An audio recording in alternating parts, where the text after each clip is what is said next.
আমি ইন্ডিয়াতে গান প্রকাশ করি, ও মা এটা দেখে তারও সাজ জাগলো, সেও ইন্ডিয়াতে গান প্রকাশ করব।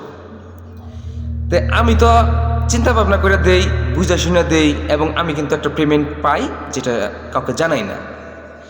সে কি করলো, তার ভালোবাসায় এতটা আবেগী হইল, অনেকগুলা গান বিনামূল্যে দিয়ে দিচ্ছে।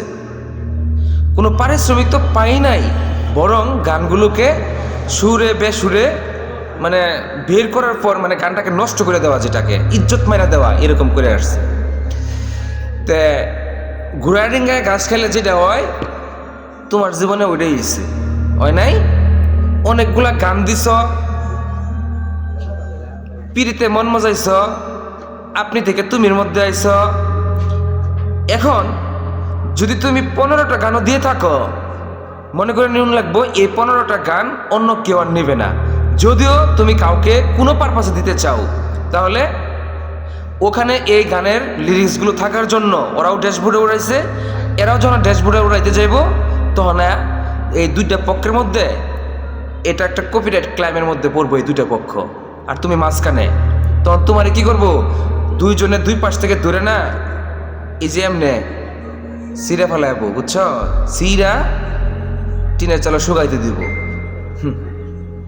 বেশি বুঝো না, শর্টকাট রাস্তায় সফলতা অর্জন করুন যায় না। সফলতা অর্জন করতে গেলে স্থায়ী একটা বন্দোবস্তের দরকার আছে, টেকসই, যেটা আস্তে ধীরে তুমি যদি তোমার ভিত্তিপ্রস্তর মজবুত করো, তাইলে তুমি মনে করো সেই সফলতাকে ধরে রাখতে পারবা। একটা কথা আছে না, স্বাধীনতা অর্জনের সাথে স্বাধীনতা রক্ষা করা কঠিন। তুমি স্বাধীনতা অর্জনও করতে পারো নাই, রক্ষা তো অনেক দূরে দাঁড়ালাম। এখন আমি 1500 টাকা দামের স্টেমের মধ্যে একটা গান স্বাক্ষর করে দেই। তুমি যদি ধৈর্য ধরতা, এরকম কিছু করতে পারতা।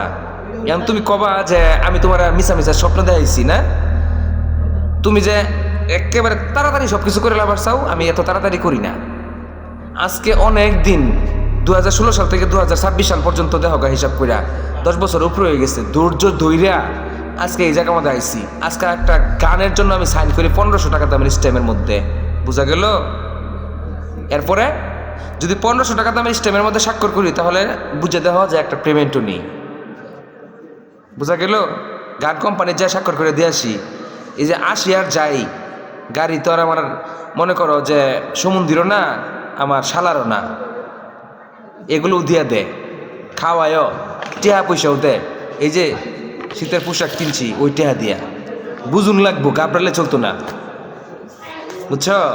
2 দিনের বইটা কি বাতের কবা অন্য তোমার জন্য, মানে এর সাথে বেশি কিছু কি থাকবে আর তোমার জন্য? ভালো থেকো, আল্লাহ হাফেজ।